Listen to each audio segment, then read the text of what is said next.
The whole percentage thing kind of freaks me out. I think it's a recipe for stress, anxiety, and, self-loathing. Because then you've got a wagon. If you get rid of the percentages, you have no wagon. But as soon as you put a label and a number, suddenly the wagon shows up and you can fall off of it. So let's just get rid of the wagon, let's get rid of the numbers, and make choices in a relaxed atmosphere that move us towards health and feeling good, rather than I have to be 100% raw and I have to run 15 miles a day and I'm freaking out because that's really hard to do because I'm having a rough day and all I want right now is a cheeseburger. Not really, but that happens. Or ice cream. I've actually made myself coconut ice cream at 3 a.m. because I was having a rough day. And is it the best choice to make coconut ice cream super sweet, super fatty at 3 a.m? No, it's a really horrible choice, raw or not. But we all deal with stress. We all deal with anxiety. You live in a city, a big one. You have a lot more stressors than I do.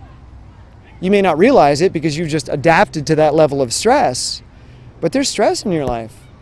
And sometimes that wagon is getting really shaky and maybe the wheel's a little bit loose and whoa, and I'm suddenly off the wagon. So let's bring it down to ground level, get rid of the numbers and whatnot. I think that's the safest thing.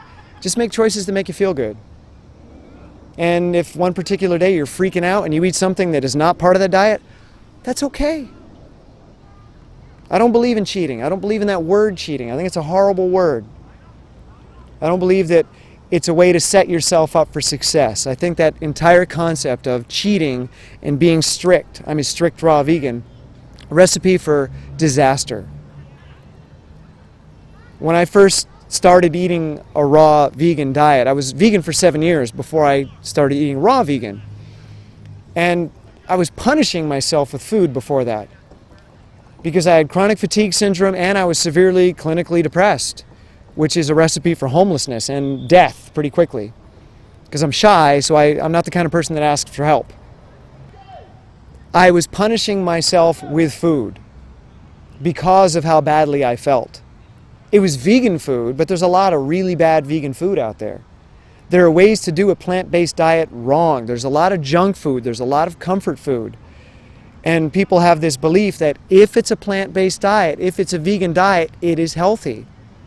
And I've given up meat, so therefore I'm now healthier.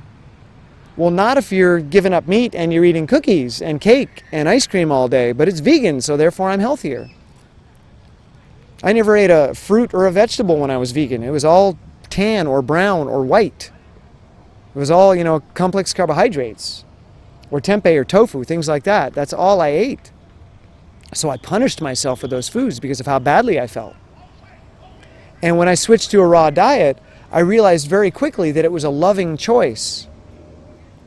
And it was never a strict choice for me. It was never about, I have to give these things up and I have to build this wall between myself and these foods that gave me comfort. Like, no more comfort for me. I have to build a wall between those things that gave me comfort. No, I never did that. It was a loving choice because I wanted to live. Because continuing what I was doing was death, and I knew it. Within a few months, I would have been dead. So I decided to love myself, and it was a raw diet. And there's a choice that I still make. I won't ever call myself strict, and I don't call myself 100% raw anymore. Because even if I am eating a diet that is 100% raw vegan, even if that is my choice, I don't want to put that label on. Because then suddenly I've got pressure. Then suddenly I've got eyes looking over my shoulder, watching every move I make. Even if the choices that I'm making lie within that, there's still pressure now that doesn't need to be there. I'm someone that makes healthy, loving choices. Really, I'm going to change the whole raw thing. Like, Running Raw is my website. I'm still going to leave that as the name, but I'm going to shift people from raw food thinking into raw emotional thinking, raw living thinking, being vulnerable, being honest, being open, being raw as a human being.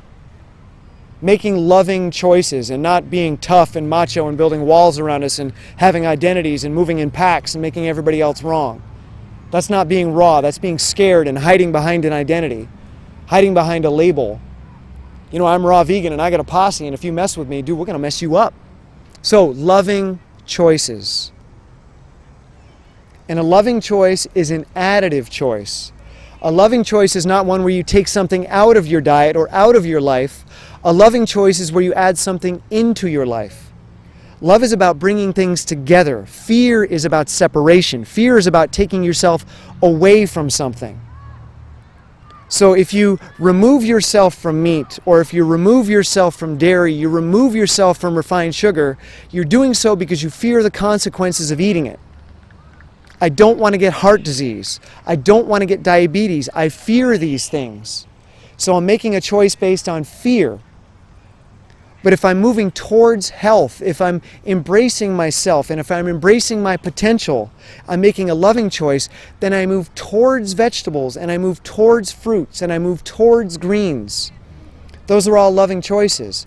And if I can do that, there is nothing strict, because it's like I'm hugging myself every time I eat.